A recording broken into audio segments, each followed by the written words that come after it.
இந்த பட்டியலை தொடர்ந்து நேற்று காலைய தினம் நான் ஒரு பட்டியலை போட்டிருக்கிறேன். அதனால் நிலைப்பாடுகளை என்னவெல்லாம் பேசணும் என்பதை என் தரப்பு நிலைப்பாட்டை நான் தான் முடிவு செய்யணும், அவர் தரப்பு நிலைப்பாட்டை அவர் தான் முடிவு செய்யணும். அதை முடிவு செய்து இறுதி செய்வதற்குத்தான் இங்கே ஒப்பந்தத்திற்கு வந்திருக்கிறோம். அதனால் என் தரப்பு நிலைப்பாட்டை நான் இப்பொழுது தொகுத்து வைத்திருக்கிறேன். அதில் ஒவ்வொன்றா சொல்கிறேன். அதற்கு பிறகு அவருடைய நிலைப்பாடை சொல்லட்டும், இறுதி செய்வோம். அவங்க பேசலாம். 3 நிமிஷம் சரி, ஓகே.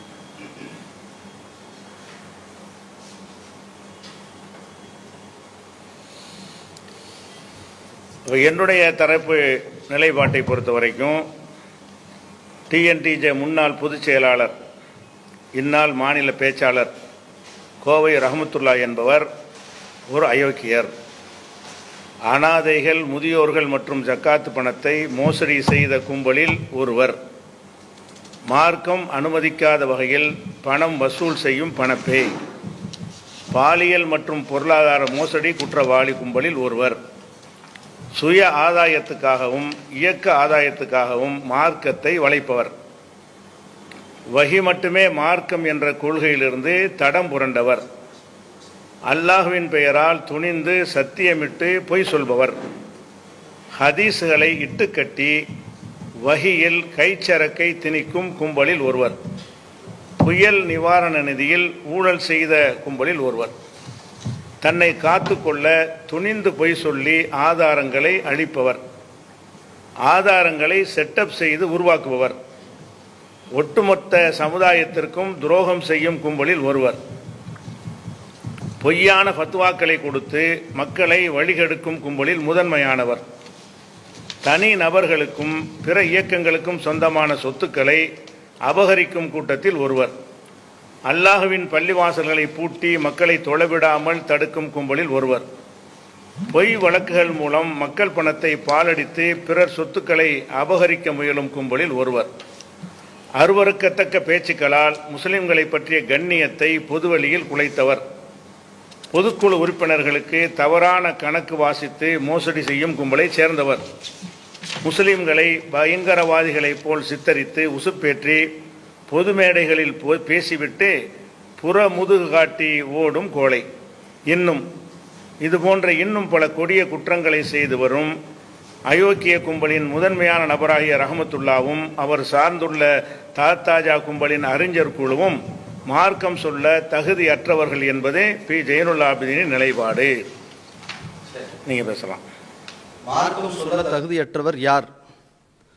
என் தரப்பு நிலைப்பாடு, பிஜே எனும் பி ஜெயினுல் ஆபிதீன் என்பவர் மதகுரு போர்வையில் பிறரின் மனைவி இடத்தில் கள்ள உறவு வைத்தவர், பல பெண்களை விபச்சாரத்திற்கு அழைத்தவர் என்ற குற்றச்சாட்டில் வசமாக பிடிபட்ட ஷைத்தான் ஆவார்.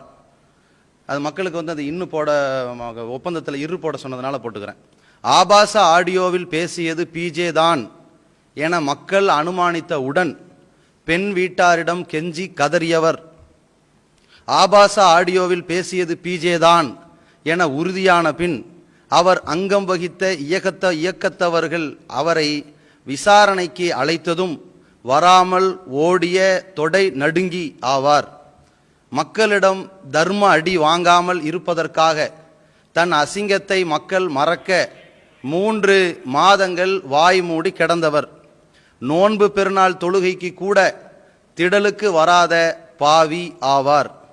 அருவருக்கத்தக்க பேச்சுக்களால் ஆபாச வார்த்தைகளால் முஸ்லிம் அறிஞர்கள் பற்றிய கண்ணியத்தை சீர்குலைத்தவர். இஸ்லாமிய ஷரியத்தில் திருமணம் செய்வதற்கே தடை செய்யப்பட்டவர்களுடன் கள்ள உறவு வைத்த காம வெறி பிடித்தவர். அனாதைகள், முதியோர்கள், ஜக்காத் உள்ளிட்ட மக்கள் இரத்தத்தை வியர்வையாக சிந்தி கொடுத்த பணத்தை திருடி வைத்திருக்கும் பாதகர். அப்பணத்தை முழுமையாக திருப்பி தராமல் தந்துவிட்டதாக அல்லாஹுவின் மீது துளியும் அச்சமின்றி பொய்யுரைப்பவர். தன் அசிங்கத்தை மறைப்பதற்காக முஸ்லிம்களின் உயிரினும் மேலான உத்தம நபியை களங்கப்படுத்தியவர்.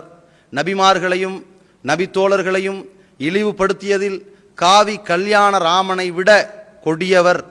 தன் அசிங்கச் செயலை மூடி மறைக்க அல்லாஹ்வின் பெயரால் துணிந்து சத்தியமிட்டு நாடகமாடியவர், தன் அசிங்கத்தை நியாயப்படுத்த ஹதீசுகளை திரித்து கூறியவர், தன்னை காத்துக்கொள்ள துணிந்து பொய் சொல்லி ஆதாரங்களை அளிப்பவர், தன் அசிங்கத்தை திசை திருப்ப புதிய ஆதாரங்களை செட்டப் செய்து பொய்யாக உருவாக்குபவர், இஸ்லாமிய மார்க்கத்திற்கு எதிராக முஸ்லிம் சமுதாய இளைஞர்களை மூளைச்சலவை செய்து இன்று வரை தீவிரவாதி ஆக்க துடிக்கும் பயங்கரவாதி, முஸ்லிம் இளைஞர்களை அரசுக்கு காட்டி கொடுக்கும் சமுதாய துரோகி, பொய்யான ஃபத்வாக்களை கொடுத்து மக்களை வழிகெடுக்கும் வழிகேடர், அல்லாஹுவின் பள்ளிவாசல்களை பூட்டி மக்களை தொழவிடாமல் தடுக்க முழு காரணமான தற்கால அபு ஜஹில், தன் அசிங்கச் செயலை மறைக்க பல அபலை பெண்களை இழிவுபடுத்தும் மனித மிருகம், இதுபோன்று இன்னும் பல கொடிய குற்றங்களுக்கு சொந்தக்காரனான இவர் மார்க்கம் சொல்ல தகுதியற்றவர் ஆவார் என்பது என் நிலைப்பாடு.